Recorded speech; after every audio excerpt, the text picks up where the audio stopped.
हिमाचल प्रदेश से लेकर जम्मू कश्मीर तक इन दिनों शदीद बारिशों ने खौफनाक तबाही मचाई हुई है।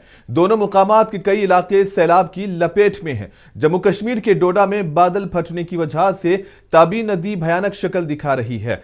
माता वैष्णो देवी के करीब और जम्मू खित्ते में 31 लोगों की मौत की इत्तलात हैं, जिनमें 7 यात्री भी शामिल हैं जो मिट्टी के तोदे की जद में आकर हलाक हो गए हैं, जबकि कई लोगों के जख्मी होने की इत्तलात हैं।